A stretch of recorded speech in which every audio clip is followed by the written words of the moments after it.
Fijaos que todos los objetos, cuando accedemos a ellos, nos sale un menú.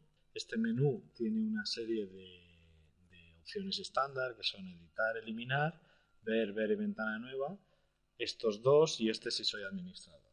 ¿Vale? Todo esto son procesos, lo que vamos a llamar procesos, y aparecen en el momento nosotros le asociamos un proceso a un objeto.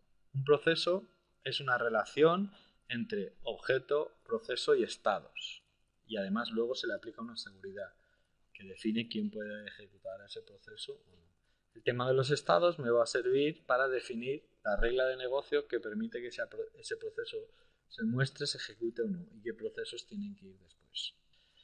Para ello el framework incorpora 4 repositorios de procesos, lo que vamos a llamar procesos en procedimientos almacenados, procesos en Store Procedures, procesos en JavaScript y lo que llamamos redirecciones, que son simplemente procesos que se van a dedicar a abrir pantallas pasándoles parámetros. ¿Vale?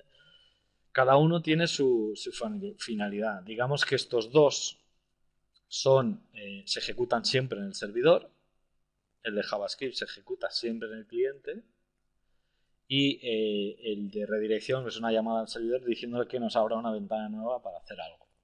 ¿De acuerdo?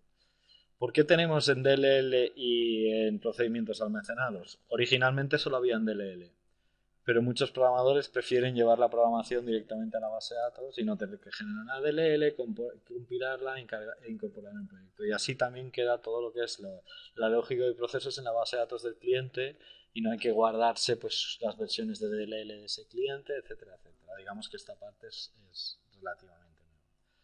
Entonces, estos son repositorios. Hay 4 repositorios. Si entramos, por ejemplo, en el de procesos en DLL, veremos que cualquier proceso de este tipo, lo único que nos va a identificar es qué nombre va a tener ese proceso, en qué DLL se encuentra, cuál es la clase que tiene que invocar y cuál es el método al que tiene que llamar.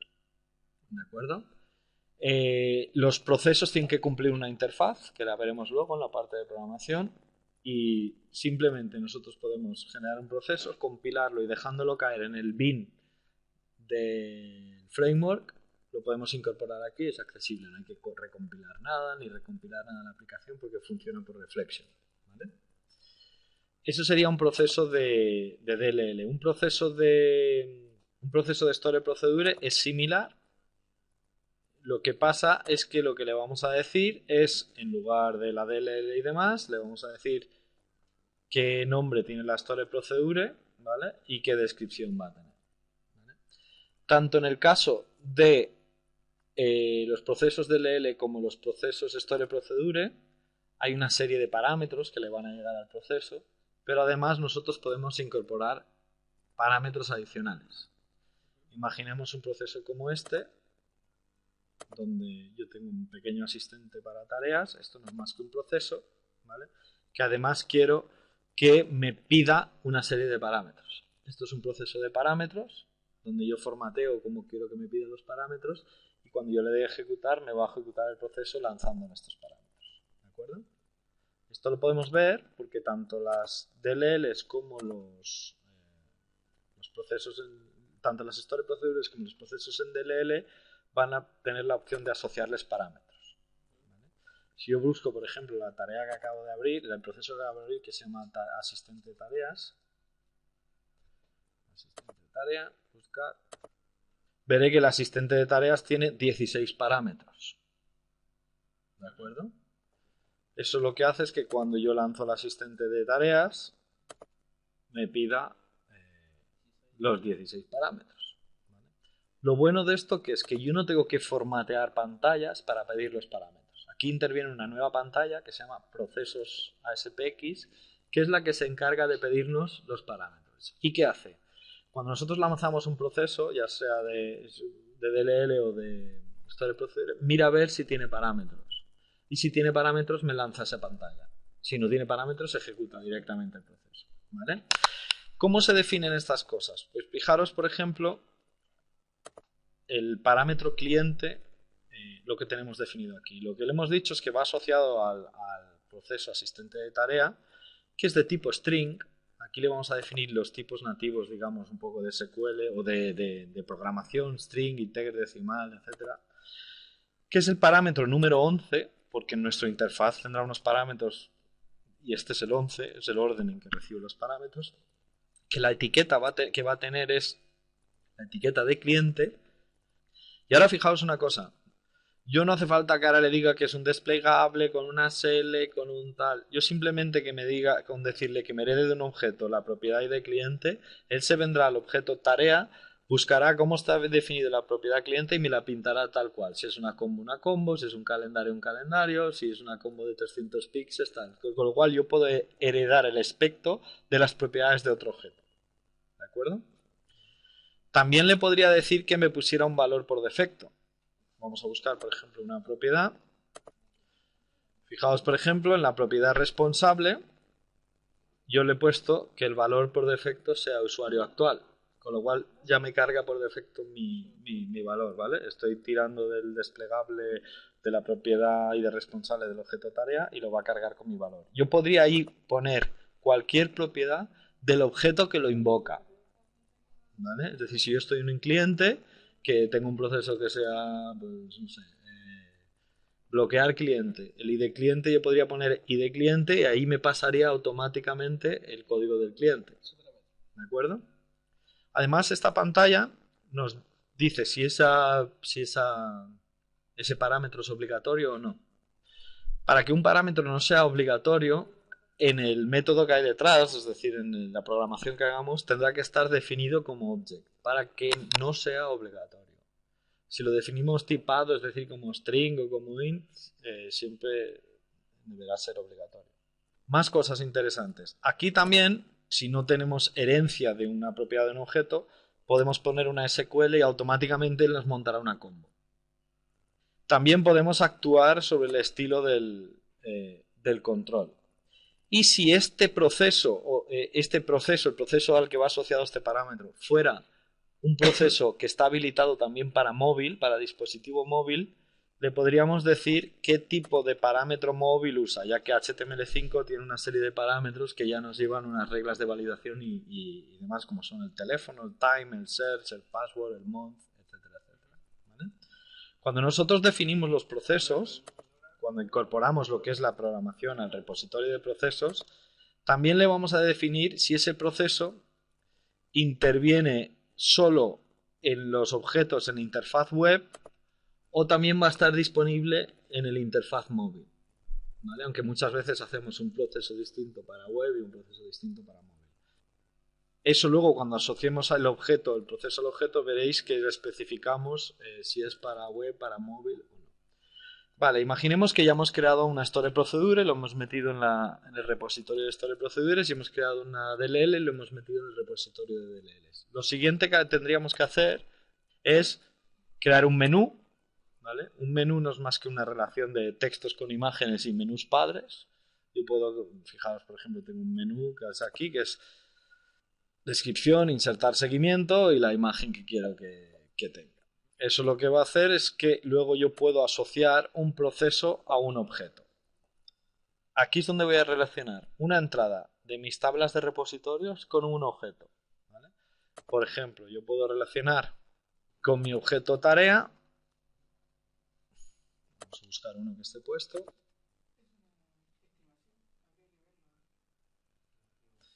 Un proceso que sea abrir, ¿vale? Vamos a ver este proceso, por ejemplo, cómo está relacionado. Yo le he dicho que mi objeto tarea, cuando esté en estado -2, y aquí es donde interviene el campo estado, ¿os acordáis del campo estado del objeto? Había un campo que decía, pues el campo estado va a ser esta propiedad. Pues cuando esa propiedad valga -2 es cuando va a estar disponible esta opción. Imaginaos, yo en las tareas tengo una serie de estados, pues -2 cerrado, -1 abierto, menos tal, y quiero poner las distintas opciones en función del estado, ¿vale? Si el estado me da igual, marcaremos la opción de mostrar siempre. Entonces dará igual el estado que tenga, ¿vale? Luego tendremos aquí todos los repositorios de procesos. Fijaos que tenemos los procesos, los scripts de JavaScript, las stores procedures o las redirecciones. Y luego, en función de lo que seleccionemos aquí, nos aparecerá aquí o bien el repositorio de procesos, o el de JavaScript, o el de Store Procedures. Yo voy a llamar al proceso tareas abrir. El proceso tareas abrir tiene una entrada en la tabla de repositorio de procesos que sabe que tiene que llamar al método tarea abrir de tal y puede o no tener parámetros. Además, aquí también le puedo decir si es un proceso solo para administrador, de forma que no hace falta luego ponerle seguridad ni nada, porque es un proceso que solo va a tener el administrador del sistema. Y aquí es donde le digo si es un proceso que es para plataforma web, para móvil o para los dos. Luego puedo decir si ese proceso está activo o no. Si quiero desactivarlo no hace falta eliminarlo, quitamos el check de activo. Y recargar lo que va a hacer es que después de lanzar el proceso recargue la pantalla. Imaginaos que es un proceso pues que cambia el estado, yo tengo el grid abierto, pues quiero que cuando se cambie el estado automáticamente el grid se actualice con el nuevo estado. Bueno, pues esta es la pantalla que relaciona el objeto, el tipo de proceso, el proceso, en qué condiciones se lanza y el menú o el texto que queremos que se vea del repositorio de menús. Una cosa que es muy potente es esta parte de aquí. Esto del campo estado está bien siempre y cuando haya una única propiedad que me gestione el estado. Pero imaginemos un proceso del tipo, yo quiero que me puedas validar la oferta o el presupuesto siempre y cuando no supere los 50.000 euros y no contenga ningún artículo de la familia X.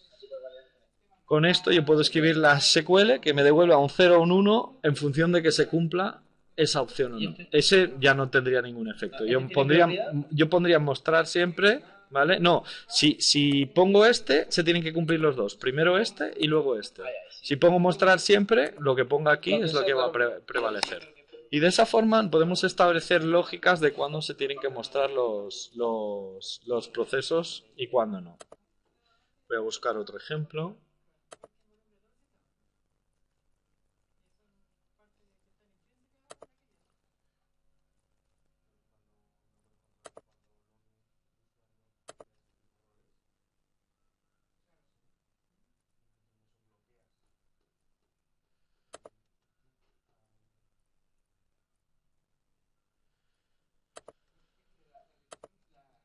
Veamos otro ejemplo. Este sería un ejemplo de un objeto que se llama alcance, que el menú se va a mostrar siempre, esto no tendría efecto. Es de tipo Store Procedure, ¿vale? Este es el procedimiento almacenado al que va a llamar, el menú que va a utilizar.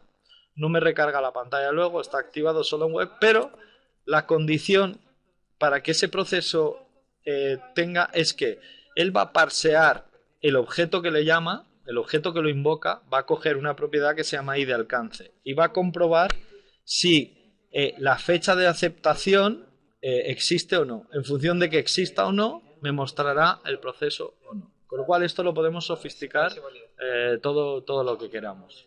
¿De acuerdo?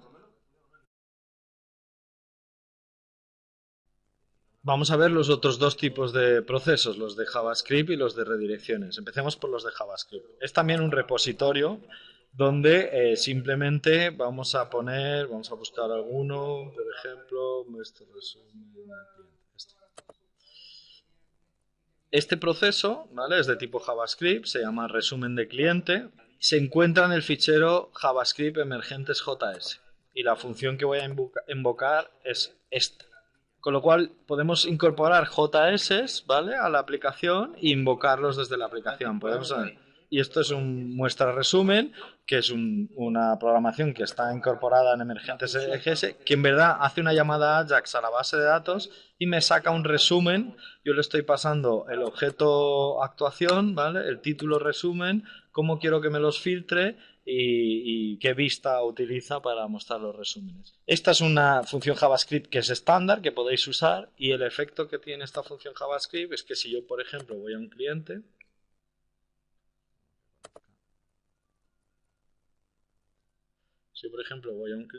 bien desde la ficha del cliente o bien desde aquí, no hace falta, recordar que no hace falta entrar en el objeto para acceder a sus procesos, podemos hacerlo directamente desde el grid y así nos evitamos un clic y que se cargue la pantalla. Yo tengo el resumen de actuaciones, eso llama a ese JavaScript va a una web service y que me formatea y me devuelve esto y me lo pinta de esta manera. Ese muestra resumen lo podéis usar en todos vuestros desarrollos porque lo único que hace es una llamada a un SQL, con lo cual le pasas el nombre de la vista. Tú le asocias a un objeto una vista y pasando el nombre de la vista puedes sacar un resumen de stocks, de artículos, de lo que quieras sin tener que programar nada, ni diseñar objetos, ni diseñar pantallas. El otro, y eso se relaciona igual, luego vas al objeto, ¿vale? Si vamos por ejemplo al objeto cliente, veremos que tiene relacionado, vamos a buscar el objeto cliente,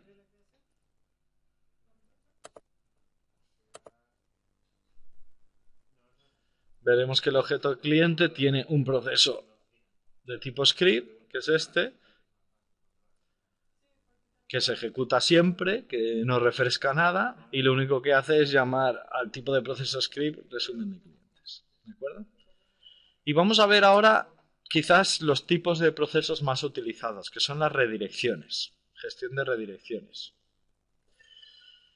Las de redirecciones normalmente consisten en invocar a un formulario de la aplicación pasándole una serie de parámetros. Y nosotros trabajamos básicamente con dos parámetros, el tipo del objeto y el where para acceder al objeto. ¿De acuerdo? Fijaos que, por ejemplo, yo tengo aquí un proceso, una redirección en este caso, que lo único que hace es llamar al view abriendo el objeto tipo de tarea donde el id de tarea sea la tarea del objeto que lo invoca. Es decir, es una forma de ir de objetos en objetos pasándole parámetros. También podemos definir si se va a ver en una ventana nueva, en la propia ventana o en el iframe. El iframe es una ventana que se abre aquí en el centro, ¿vale? Cuando es una ventana nueva, además le podemos dar las dimensiones de la ventana. ¿De acuerdo? Y esas son las redirecciones. Entonces ahora os voy a explicar todos los parámetros que pueden recibir las redirecciones. Esto está puesto aquí, esto está puesto en el manual de administración. Bueno, pues las redirecciones básicamente se trata de definir qué pantalla queremos lanzar con qué parámetros. O además podemos definir pues, el ancho, el alto, si la pantalla se abre una ventana nueva o no. Las pantallas habituales a las que vamos a llamar son las siguientes. ¿Vale? La primera de ellas es el grid. Queremos mostrar una colección, un objeto colección. Con lo cual, al grid siempre se le tiene que pasar un objeto de tipo colección, nunca de tipo objeto. Es decir, la forma de invocarlo sería así, tipo igual a clientes y el where, es decir, qué condición queremos para que esto me mostraría solo los clientes de tipo 1. Entonces esto me abriría un grid con eso cargado. O donde el cliente fuera el 7 o lo que fuera por el estilo. ¿De acuerdo? Luego tenemos el view. El view lo que nos permite es visualizar la ficha de un cliente en modo visualización. Entonces, siempre el tipo tiene que ser un objeto, nunca una colección, ¿vale? Y tiene que tener where siempre, puesto que un view no puede mostrar más de un registro. Entonces, si no tiene un where, dará un error. Luego tenemos la pantalla de edición, la de edit. Es similar a la del view.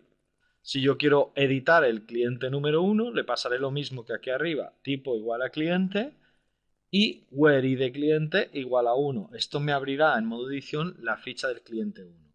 ¿Qué ocurre cuando queremos hacer un objeto nuevo, un cliente nuevo? Tenemos que obviar el where. Si nosotros solo le pasamos el tipo igual al cliente, el edit lo que hace es detectar que queremos abrir un objeto nuevo y nos abre la pantalla en blanco para que la podamos rellenar. ¿De acuerdo? Luego tenemos el edit table, que es el que hemos visto antes, que se usa para mantener maestros que no necesiten un objeto. Lo único que hay que pasarle es edit table a SPX y table name igual al nombre de la tabla que queremos poder mantener. Y ahora hemos incorporado el tree a SPX, que se le pasa el nombre de una vista, se le pasa una serie de parámetros. Aquí hay un ejemplo de cómo hacer la vista, puesto que la vista devuelve todas las imágenes, los iconos, todo lo que queremos pintar. Eso nos basaremos en el manual. Pero básicamente lo que hacemos es llamar al tree SPX, pasándole el nombre de la vista, el tipo de objeto que vamos a cargar, cuál es el campo que usamos como padre y si es en modo diseño o no. Este modo diseño puede ser 1.0. El efecto de la vista que tenéis anterior llamando a esta pantalla es esta captura de pantalla que tenéis aquí. Con esos 4 tipos de procesos se puede hacer absolutamente todo. ¿De acuerdo?